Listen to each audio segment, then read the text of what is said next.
Welcome back, everybody, to another companion episode here from the Jurassic Park Podcast. This is our coverage for Monarch Legacy of Monsters, and I am here, Brad Jost, once again back with Agent T, the one and only. Which say you're that way, yeah. Agent T is here in the building. So we've got a lot to discuss, and I'm excited to talk about episode 4. So. Give me your thoughts and feelings, because this was a pretty interesting episode. Do you have any thoughts or feelings on just overall what you just saw? Yeah, I think that overall, so I should say I've watched it twice at this point, Same. just to really sort of knuckle down on all of the detail in it. And I think I'm really excited by the direction it's heading in. So it definitely feels a little bit like a filler episode in the sense that it's giving you a lot of sort of emotional weight for the characters and their relationships, more so than anything else. But I think there's a lot of exciting things kind of sprinkled in here, a little bits of lore that are quite exciting, I feel. So I'm looking forward to talking about some of it. Yeah, I agree. I mean, I don't know if I would say filler episode per se, but like it. Yeah, I guess it kind of like it felt like not a lot was happening. And they were Yeah, like at times I was like, man, we're still here. We're still here. Like I want to keep breezing through, because so far this show has been blasting through stuff. Like, right. yeah, So this one felt a bit slower, like it slowed down a little bit, but I liked that it took that time to, show us the emotional side of a lot of this. And I really love it when this show gives us like the heart of these characters and makes us feel something about who they are. And like I appreciate like giving us some time with these characters to like start to love them and fear for them. And yeah, I really dug this episode. I thought it was pretty cool. Plus there was a few, like you said, there was like some really deep like lore kind of stuff I thought was really cool, and yeah. just world building stuff. So that was fun. But anything else before we dive into the, point by Yeah. point here? I think it's really interesting to note actually that this is the first episode where we don't have any flashbacks to younger Shaw, Randa, and Oh Keiko. yeah. And they're not in this episode at all, which is quite interesting. Yeah, I it didn't even dawn on me this whole time. I didn't even consider that. I was just so immersed in that episode as it was that I didn't even think. Oh yeah, we missed out on all Why you've got the Agent past. T, working for Monarch, I've got to keep an eye on all those details. Good. I'm glad you're here for that. So this one kicks off in Utah in 2015, and at this point, I'm like, because it's been we got the first two episodes, and then the third one was like pretty quick turnaround too, right? So I feel like it's been a week off, and I'm like, oh wait, 2015, where are we? Oh yeah, we're back. This is the current timeline. We're in 2015. This is where the story is taking place, and a signal appears, and I thought, this was pretty cool. It was some sort of signal that appeared out at Outpost 47. They got some Mhm. signal out there, and I was like, oh, is this? This is like the legacy of Monarch is just like some trailer out in the middle of a desert. That, because they talked about, we're going to set up outposts all over the world. It's going to be such a massive thing. And then I'm like, oh, you've got trailers. And somehow, like, we're going to have flying jets in the next movie. Yeah. So. I tell you one thing they did with this actually that was really cool is immediately while I was watching it, I went and logged on to one of the wikis for the fandom, and Outpost 47 isn't one of the ones that was on the interactive map, so they are building Ooh. out a different location than what we've seen before, which is cool. And I thought it was awesome that actually, they've taken the time to cross-reference with their viral marketing and make sure that it's still consistent with it. Um, and I really like what you were saying actually about this kind of being Monarch's legacy, because you do get Verdugo later say that they'll send out a research team to the outpost. But it's interesting to think that there's actually maybe all of these locations dotted around where you've got one or two Monarch agents, and if something goes wrong, they suddenly need the people from, is it Arlington where the headquarters is, to get sent out Yeah. there? Like that's quite interesting to think about, isn't it? Because it kind of defeats the idea of this big organization if actually all of it's centralized. Yeah. It makes me wonder, like, what, like, this person. is just living out in this trailer, and this Yeah, is the like. So we're just researching signals at this point, I guess, and I yeah, wonder why. Like, is this a particularly like? Well, because first off, the signal is from Alaska, which we learned later on. I guess we learned later on. But this person's in Utah, so like I can't say that this is like a centralized location where maybe some stuff could be happening.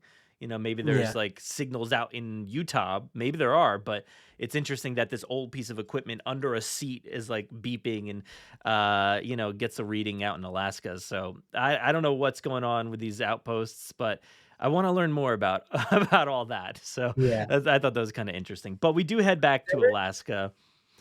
I was Um, just going to jump in quickly and say oh, there is okay. something really interesting as well in this scene. I watched a breakdown this morning. I'm just trying to find out. I'm literally checking whose breakdown it was I watched. I think it was Heavy Spoilers. It was either Heavy Spoilers or Think Story, one of the two. I watched both of their videos and they were really good breakdowns. And one of them pointed out that the scientist at Outpost 47, her last name is Barnes. And Mhm. in King of the Monsters, the leader of G Team, the soldier, is Barnes. And on his file that they released before the film, Monarch lists him as having a sister. So there's Oh, potentially an interesting connection there as well, which see, is quite cool. that's why I love this universe because like it uncovers things that I didn't even know like Yeah, were related to anything, and I think that's the fun part about watching something like this and diving into this universe is that like you don't have to know all the details, but when things get revealed to you, you're like, oh, these connections are so good. This is so yeah, great. But yeah, we're back in Alaska, and that monster, that we saw at the end, the Titan there, was attacking the plane and roared all over the place. So it gets distracted by the plane and then the flare gun, which I was like, okay, yeah. Jurassic Park, what's going on here? Kentaro shoots the flare gun, and it's just like, oh, I gotta go chase that thing for a second, and then it gets distracted, I guess. But they're able to You escape tell into Kintaro has been playing Jurassic World Evolution, right? yeah. But they were able to escape into a little cave, where it was kind of a creepy scene because like the ice is breaking all around them, and you can see Yeah, the Titan up above, and you got to know that thing's like super heavy. It could just bust through at any moment, but instead May falls through like a little piece of ice and gets soaked, from the waist down basically. And now like hypothermia is at stake here. So uh, that stinks. That stinks for this character to have yeah. to deal with that at that moment. Um, It was cool but seeing yeah. the natural threat kind of predicated. So you had obviously the Titan in one hand hunting them down, Mhm. and then literally just the environment itself being really deadly as well. Because I think that's a lot of the time when you have something that's in an Arctic environment, you don't necessarily deal with the ramifications of that. So it was quite cool seeing that actually she got her legs wet, and then they don't just brush it off as, oh, she's some super soldier who can survive this and it's not going to be a factor in the story again. Yeah. Owen Grady. She ends up surviving, but obviously Yeah. she has to deal with the hypothermia kind of ramifications, as Well, opposed to just being fully submerged and being perfectly fine. well, the Dolomites was a weird place because it was freezing up there, ice and everything, and then just down below, perfectly fine swamp. And Yeah, nothing. No, so I'm not gonna fault that too much, but at the same time, Lee is like just he's got no hat on. He's just his hair is blowing in the wind, looking yeah, beautiful out there, and he's not cold whatsoever. That guy's like 80, and he's like fine out there. yeah. It's got those cool looking steampunk goggles as well, you Oh my know. god, dude, those goggles were awesome. At one point, I'm like, "What? Where did he get these things?" I mean, they're Yeah, perfect because you got to imagine it's like I know when it snows out here, my eyes like I'm like I can't see anything. It's too yeah, bright, so I need those. I definitely need those.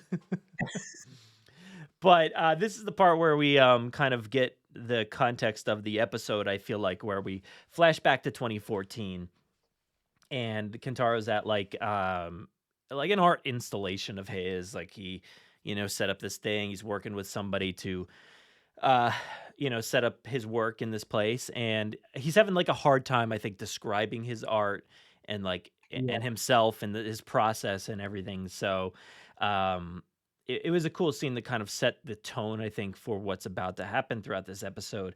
And I wanted to notate here. It said his mom actually came in and was reading like a poster on the wall, and it said Kentaro Randa's assertive exploration of parallels and interiors invites the viewer to challenge their assumptions about identity.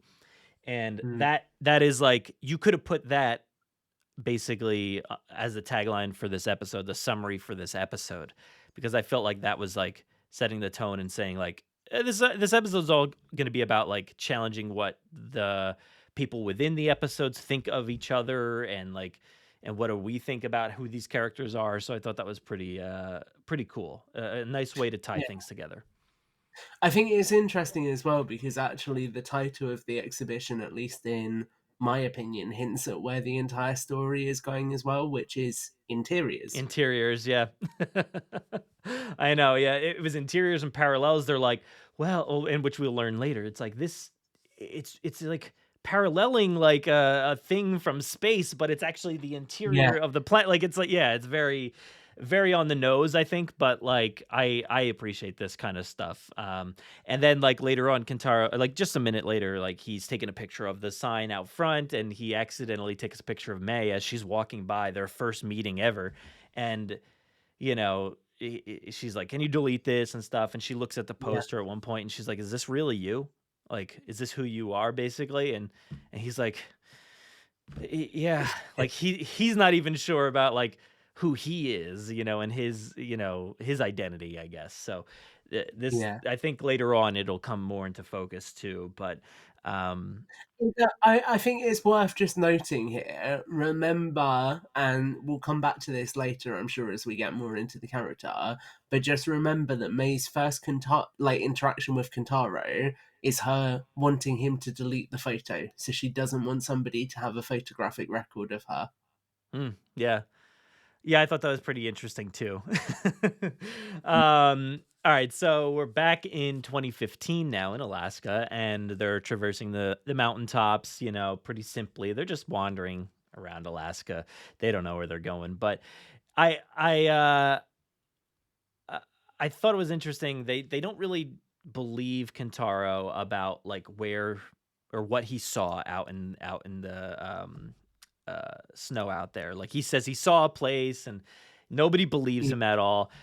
Even at one point, separate from that, but Shaw mentions like, that he never came across two Titans that were the same. I thought that was an interesting comment. Yeah. But yeah, but there's not much going on here. It's just basically nobody believes him. Kentaro's trying to do the right thing. He's trying to save people, but they don't believe him. And this is kind of the start of that, like not believing him throughout this episode. Yeah, it's interesting because it's a thread for him, isn't it? And you kind of see that later, and I guess I'm jumping the gun a bit, but later when he has some hallucinations, a big theme of that is somebody believing in him and believing him.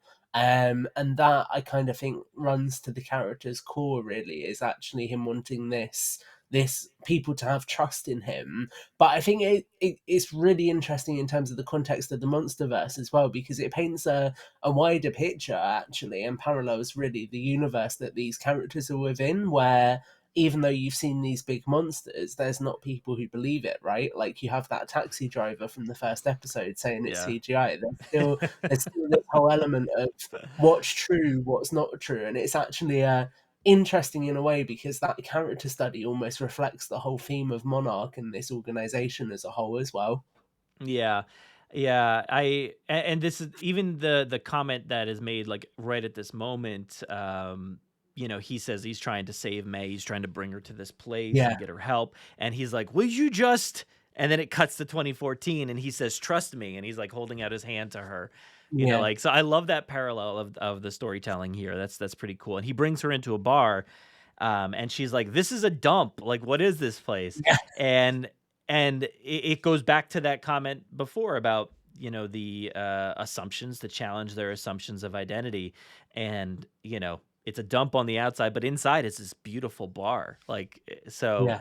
it's all about challenging that that viewpoint, I think. And It's really interesting, isn't it? Because actually, you can tell that my brain is way more engaged than I was with the previous 3 episodes with all of my wrongful statements about Siberia. But thinking about it, actually, it's really interesting in the sense that that whole scene is almost how he's perceiving himself as well, isn't it? Because obviously they make a comment later about him having this messy hair, and it's almost like he's presenting himself as this character that doesn't match who he really is. Whereas inside, when he lets May into his apartment later as well, that's kind of who he is inside, and that's the real Kentaro, if you like it, and not the yeah. image that he's portraying to others at this point. Well, even in some other episode, I forget which episode, or even honestly what was said exactly, but Kate was like, "Oh, I thought you were a whatever," and he's like, "No, you Yeah, said that." He's like, "That's not what I am." Like, so it's kind of interesting, and even throughout this bar sequence, like they're trying to uncover him a little bit, and he's got like I think there was like a drink named after him or something like that. I don't even know. It yeah, was like very confusing, but like it's like fancy liquor, fancy place. He's dressed in like nice clothes, and like that is never the character that I thought he was over the course of these past 3 episodes. Like I was like, this seems like a completely different guy. So it's just a facade basically. So I thought that was kind of interesting. And then he brings her back to his place to show him her art. I is gotta that show you you my in art. Yeah, I have some art to show you of mine. So, but yeah, then we do see like his art just strewn about. It's like this is the interior of him. You get to see not this fancy bar and the fancy stuff. You get to see this messy apartment that's just got art scribbled all over the place. And she's like, okay, this is who you are. Like I can see it now. Yeah. Yeah, Yeah. it's interesting because obviously in that moment you get.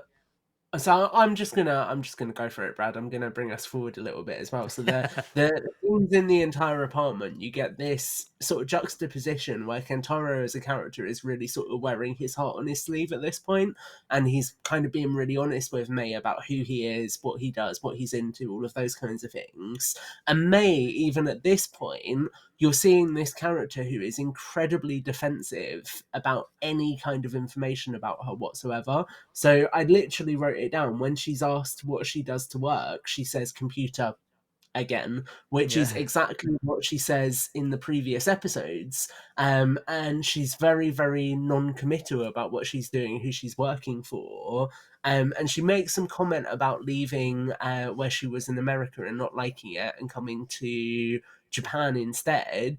But that's literally it. And then later you get a reference to her sister back home trying to call her, but that's it. And even that, the relationship she has with that person on the phone doesn't seem to be a particularly sibling-esque relationship. It's quite cold. The Hmm. interaction is very, very blunt, very almost as if she doesn't want to have that interaction. So I think Oh it's yeah. it's clear that there's a lot more to this character than we realize. And what I think I'm really fascinated about at this point is obviously with her not wanting her photo taken either, that suggests that clearly she doesn't want there to be a record of where she is or anything, perhaps. So I'm curious as to the direction we're going with this character because I can see a few things. I think it will be either self-contained, perhaps in the sense that she's a fugitive on the run, she's done something in America that she's trying to escape from, and that would explain perhaps some of the illicit skills that she's got.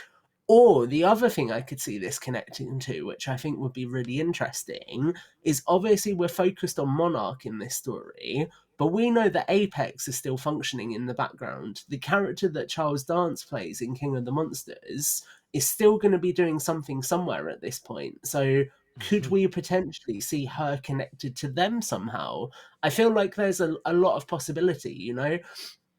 Let's not Yeah. forget that Randa was one of the founders of Monarch. So it's likely that Apex know who he is as well, and perhaps they knew that he had a son. You don't know. So there is potential interesting story to be told there, I think, if they choose to go in that direction. Yeah, I don't know. I have no idea. I just like that this stuff gets uncovered little by little, Mm. and yeah, you're right. She's definitely running from something, and her sister, I don't know, seems concerned, but who knows what the real story is, and she doesn't want to give up any information about where she is, like you're saying, and even to the point where, like, I don't know, is it a burner phone or what? But she's able to Yes. like get in contact with her sister, so like she could be traced at any point. Like it's not like unless she's just like it's untraceable, because she has a old phone with buttons on it. So Yeah. I don't know, but but yeah, there's some interesting stuff I think with that character. I think we got to learn more about. But we also do where were we before though? We were oh, back in 2015 again, where nobody's trusting him. They all split up and they go different directions. We get a flash to, like you mentioned earlier, Arlington, Virginia. Now we're Yeah. starting to see that okay, Monarch is looking a little bit bigger. It looks more like a government kind of Yeah. facility, kind of like a FBI headquarters or something like that. And they've got stuff all over the wall. It's like a big control room or whatever. And they mentioned that this person in Utah, who did you say it was, Barnes, found that Arlington. radiation in Alaska, and it resembles a supermassive black hole. Yes. Which you would find in space. So there's like parallels there between this radiation, what's out in space, and I wonder if that has anything to do with these monsters and where they've come from, or Yeah. anything like that. That could be interesting to think about at some point because I don't know, but like you mentioned before, it's kind of like the interior as well, in which we find out later on there is like a massive hole in the ground with this blue stuff erupting from it. So that is, I'm assuming that reading there, right? And it's a rhythmic pulse. There's something just pulsing from that spot, which I thought was pretty cool. And the last time they got those readings was just before G Day. So Yeah. Godzilla Day out in San Francisco.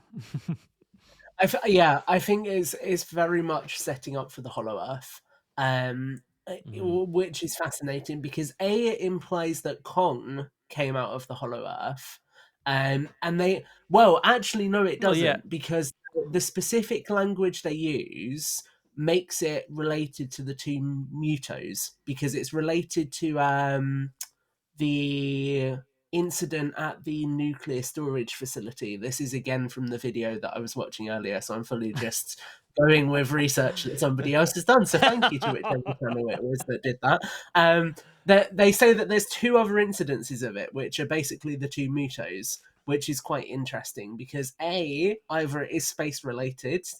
We know that King Ghidorah came from space. Is it feasible that perhaps other Titans did as well? You never know.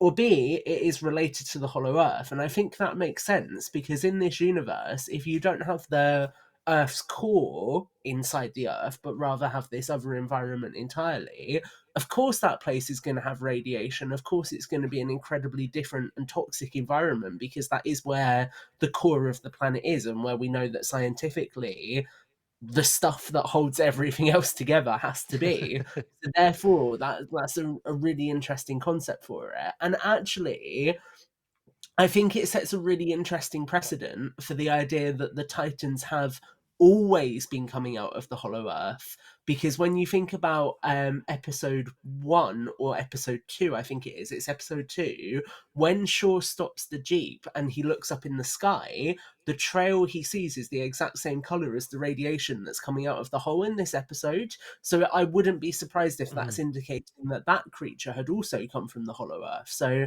obviously our understanding of things up until this point is that the skull crawlers on Skull Island were coming out of the Hollow Earth, and that was it. But actually, I think this is leaning towards the idea that that's where everything comes from. And I will say to you as well, I think it's very interesting that in one of the trailer shots for this show, we see Shaw geared up in like astronaut gear going towards a pod kind of vehicle because I wouldn't be surprised if maybe we're going to see Monarch's very first adventures into the Hollow Earth as a part of this show as well. That would be pretty cool. Where was that? Was that in Antarctica? I think. In um, sorry, I'm thinking I out think- loud, but like in yeah, Godzilla versus Kong, where they showed us going into yes, the because Hollow Earth, Laura's right? in Antarctica, and that's where the Oh wait, access portal into the Hollow Earth is as well. no, but is that where we saw in Godzilla versus Kong, or is that just Yes, the massive facility. it's the same thing? Okay. Yes, Yeah, no, I'm having a hard time placing everything. But so I'm just thinking, yeah, there's all these portals all over the place that they're all just yeah. pouring out of over time, and maybe yeah, I don't know. Maybe these creatures come with this radiation signal that's pulsing out, and as soon as one pops out, it's like, oh, hey, we got something else to deal with here. But yeah, I don't know. I love to see where this is going. I have no idea, and I didn't watch. I don't know what you saw, but I didn't watch whatever that was. So I'll It's have to going to look at be the interesting, spacesuit. I think. Yeah, I Yeah. it's one of the when you search Monarch Legacy of Monsters, it's one of the gifts that pops up. So it's the gift that I used Oh, on okay. our on a post last week. Okay. But I think it's really interesting actually that you mentioned the facility in Antarctica because I feel like Godzilla versus Kong almost presents it as the first time you've seen the Hollow Earth and the first time the Monarch's been there. But clearly it's not because they already have that massive facility Yeah, built that's around the already port. there. Yeah. Why would you have it if you haven't been there before? So, although they say the heaves are the only way that they can safely traverse it, I wouldn't be surprised if we see something else to do with it. And by the way, can I just shout out to like Universal Orlando to please give us a ride with one of those vehicles into the Hollow Earth? That sounds like the best ride I would have ever Yes. gone on. Can I please get that? That would be such a sick vehicle to like get into. You know, if you've ever gone on like Star Tours or something like that, it's fun like being on Star Tours. So you get into that vehicle and then they take you down into the Hollow Earth. You're doing a whole bunch of stuff. It would be amazing. Like, please make that Okay, ride. Brad, but here's the compromise. If you get that ride, River Adventure goes. Okay, I'll take that. Guys, this is no Sorry. longer the Jurassic Park podcast. This is the Monarch cast. Yep. Anyway, where were we? So yeah, all right. So we're back in Alaska. Kentaro's like on his own, and he's hearing voices in the wind. He ends up passing Yeah, out.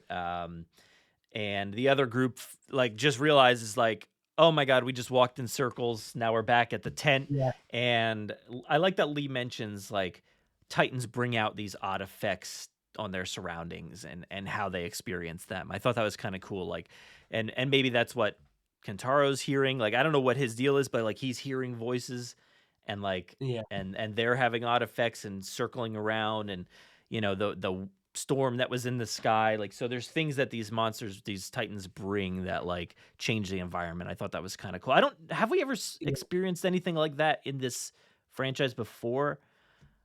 I don't No, know. but I don't know that it it sounds sets a familiar very to me. interesting precedent, doesn't it? Because I Mhm, think that explains why the soldier that Kate sees is wearing a gas mask when he's on the bridge in San Francisco. Like, mhm. well, why would you have that equipment otherwise? Clearly, perhaps Monarch know that these. Well, they do because Shaw used to work for them. So Monarch have experienced these side effects before, but Yeah. obviously, we in the universe just haven't seen them yet.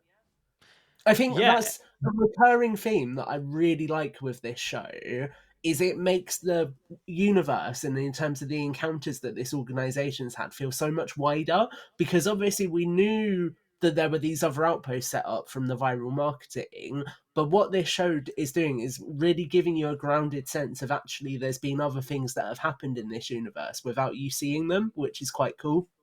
Mhm. Yeah. Yeah, just expanding the world like one little reveal at a time. I think it's cool. Yeah.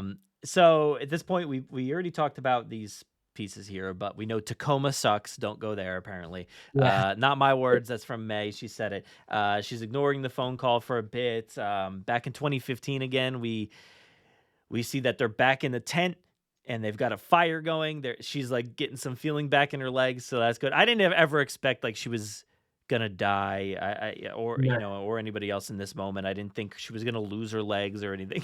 I was like, she'll be fine, So I wasn't too like distraught, but you never know, I guess. But she's getting her legs back. It's okay. The Titan appears underground and starts heading right towards their camp, and they're like, "We got to get out of here." So the Yeah, thing just it was such a cool sequence. It just inhales this tent and the yeah. fire and everything. It just like from underground just sucks it all down with it, and it was such a cool sequence. I thought that was pretty cool.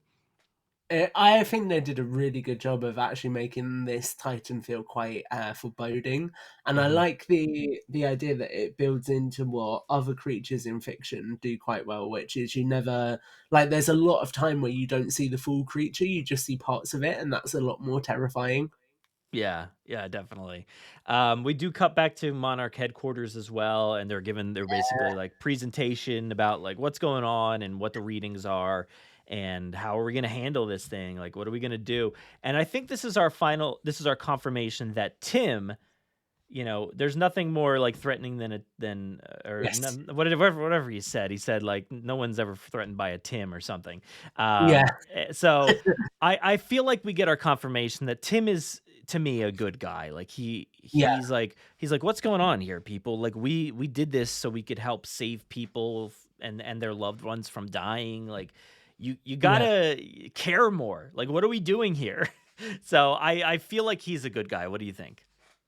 Yeah, I definitely think he is actually at this point, which is quite interesting. So I have quite a few observations about this bit, which shows you that Mm, I get into the weirdest I love details. it. Um, but the first thing is the fact that Barnes, when she first calls into the headquarters, says that she needs to speak to assistant director Verdugo. So we know that Verdugo is the assistant director of Monarch, which is crazy to think about. Just to contextualize, she's essentially the Maria Hill of this universe, which is quite cool. So we know that she's this very senior person, which is awesome. The thing that I found interesting during this sequence is the fact that you have all of these video screens, and I've paused it to double check. I couldn't be sure, but I don't think that Serazara or Graham are there anywhere, which is also Yeah. quite interesting because I'm curious as to what they're doing at this point because they're still going to be around after San Francisco, unless Mhm. perhaps we're going to see them in a later episode if they were to go to a certain location. So I think I that I hope so, man. Like I thought the exact same thing at that moment when those screens were up there. I was like, why are they not in like where are they with yeah, this conversation? Like shouldn't they be involved with this? Like but I don't know. Maybe not. Maybe we'll see I later. maybe Who the knows? actors just wanted too much money, you know. Uh, but okay, so they're Probably not there, so deservedly that's so. fine. But then to your point, I think it's really interesting that at this point Verdugo is actually backing Tim to some extent because you can see she agrees with some of what he says. She's also listened to Barnes and brought this forward to a whole team meeting, which is Mhm. quite a big thing to do as an assistant director, right? Based on one piece of intelligence. So I think that's interesting because our initial introduction to her is oh, deploy the tactical team, get after Shaw. So you think, okay, she might not be that nice. But actually, she does seem like she's a good character as well, which I find quite interesting.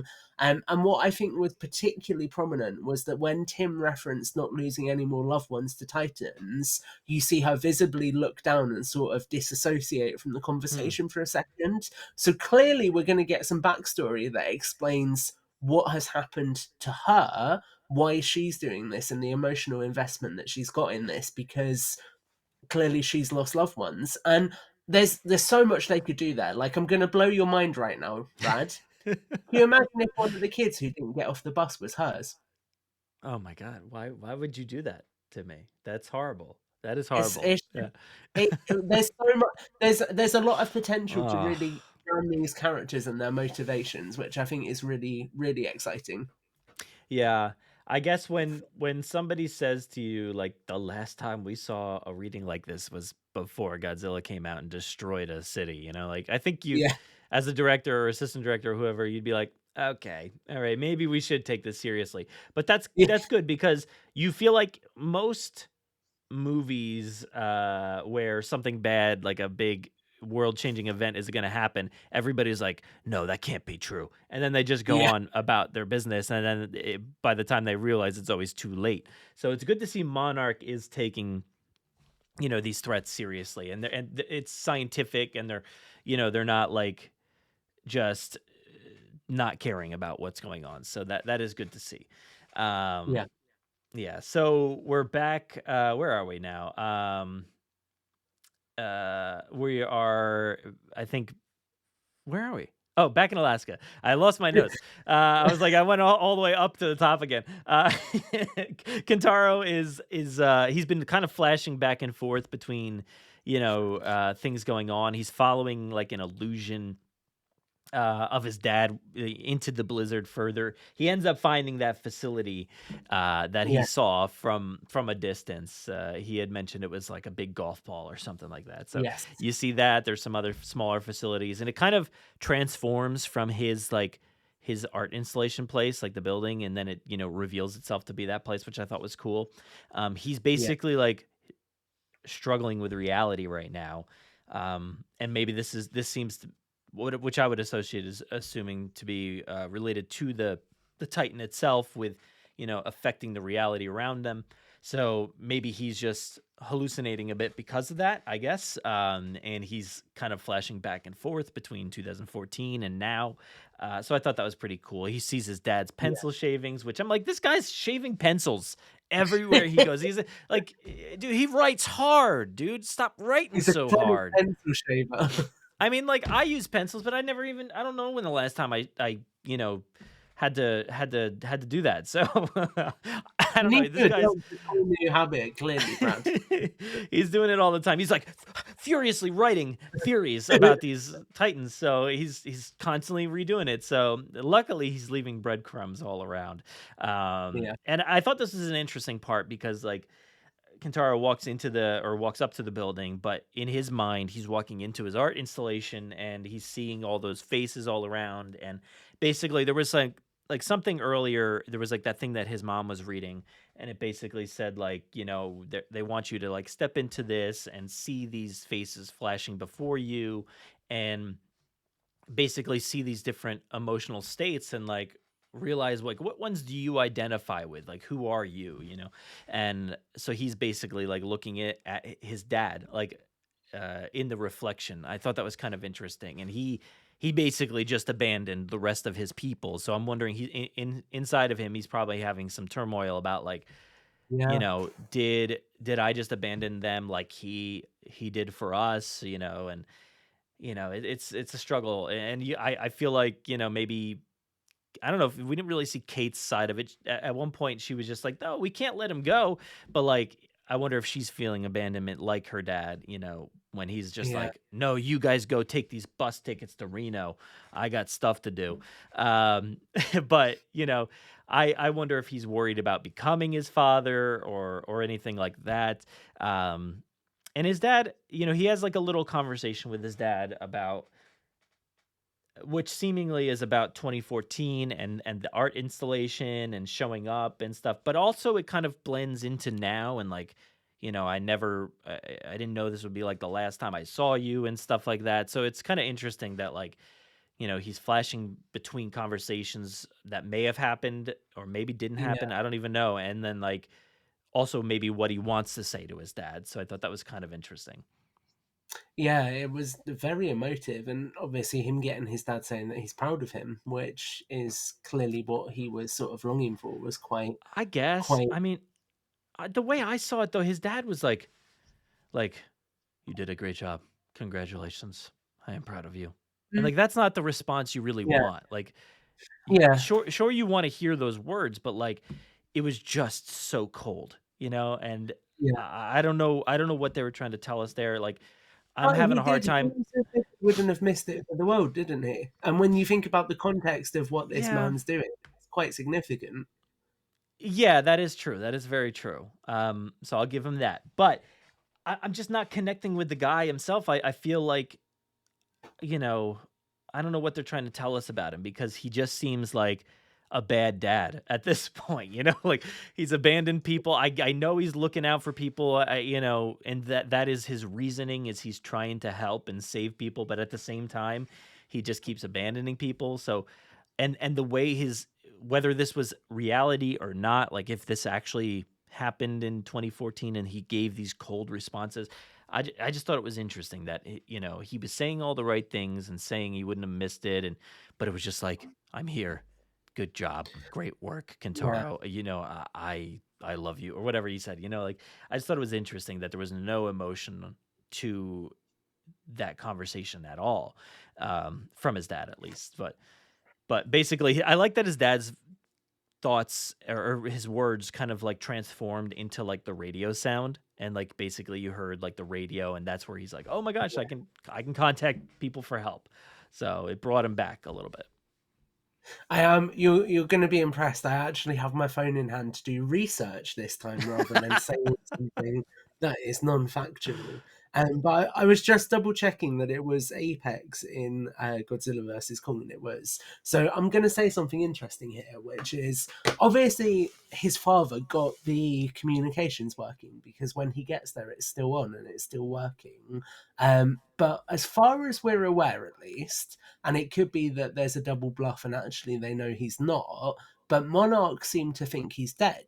So if we are going in the direction of the Monsterverse, which I think not the Monsterverse, the Hollow Earth, which I think we are, then again, tying into the whole story with May, I wonder if somebody else has now got their father, and whether it is Apex Cybernetics or whether it's another company, or another entity involved in whatever's going on. I have a feeling there's more to the fact that their father has clearly made contact with somebody, but it's not Monarch, or it doesn't seem to be Monarch.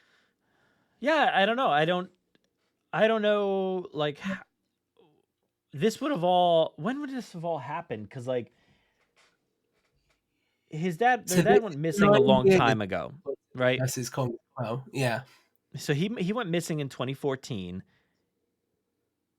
but like he obviously set up this tent, and he was maybe doing some work there. I don't know for how long. I don't imagine he spent a year there or anything. Yeah. But maybe I just don't think so.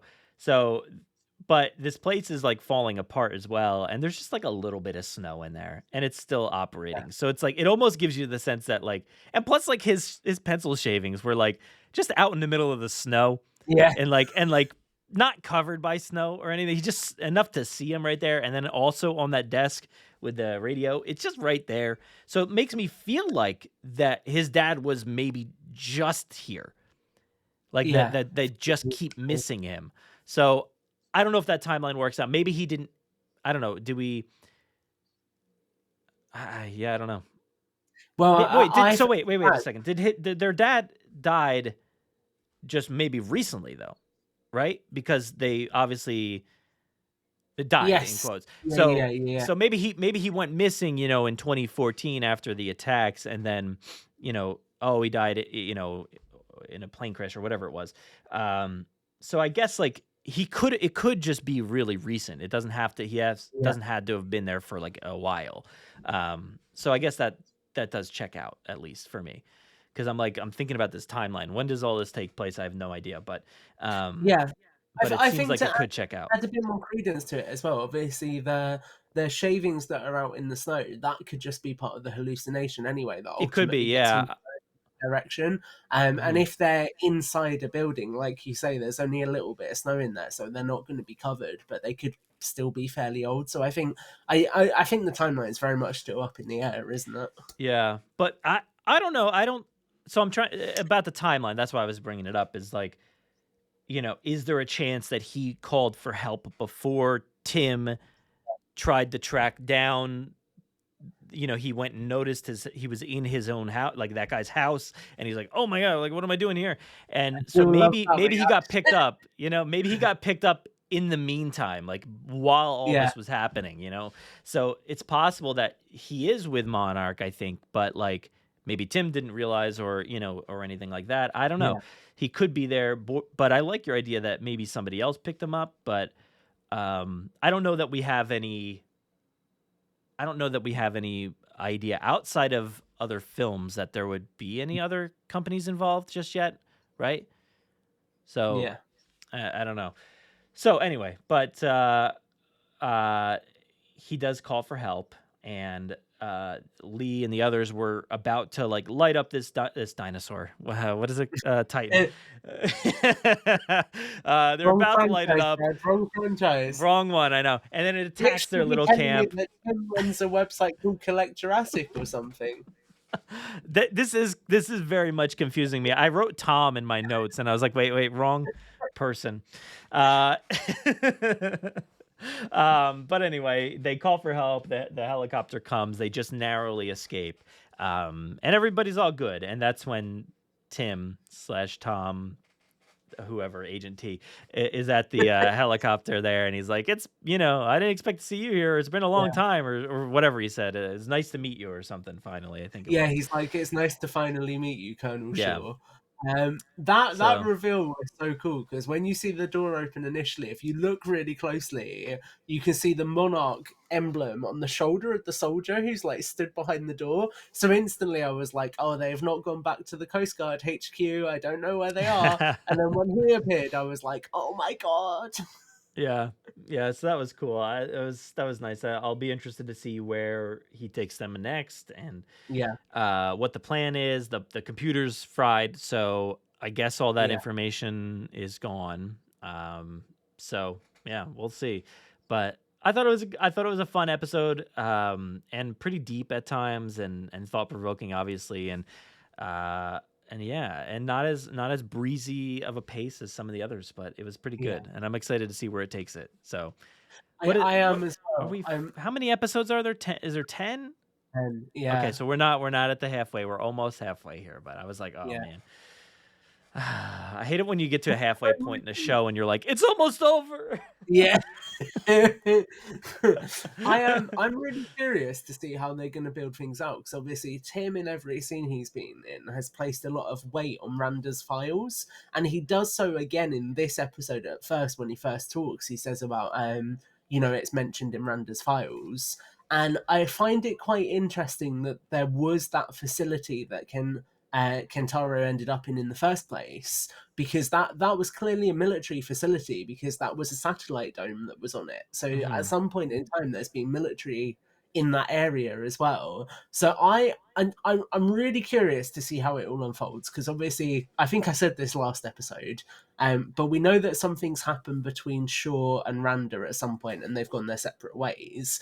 And also the kind of vibe I'm almost getting by the choice of needing to get the files back so urgently, and Tim placing so much weight on them, and also having this old abandoned facility, is almost this idea that maybe Monarch was doing a lot more at one point in time, and then they scaled back down or something, and now they're having to expand again. Like, it almost feels like maybe they were at a point where they had a good track record of all of these Titans, and then for whatever reason their funding got cut or something, and that's why G-Day ultimately happened, because the scale of Monarch that we're seeing Shaw, Randa and Keiko build clearly isn't the scale that it's been at consistently. And I think there's potentially some really, really interesting story there as to why that happens, what causes it to happen.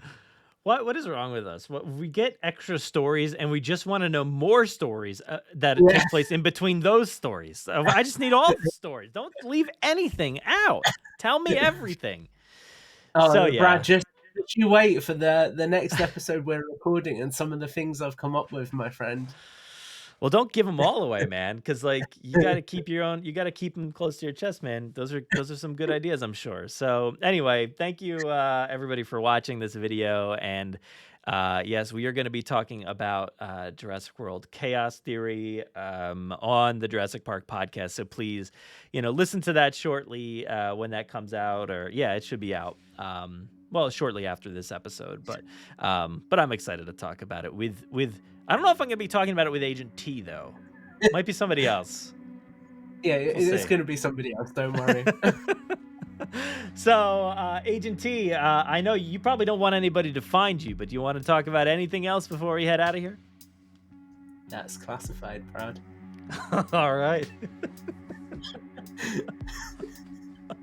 Well, please go check out the Jurassic Park podcast where we talk about Jurassic Park all the time. You can check us out on Threads and Instagram and TikTok, Facebook if you want to, I guess.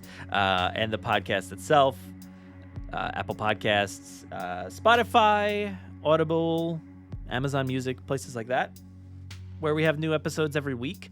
We just wrapped up a 3-part series discussing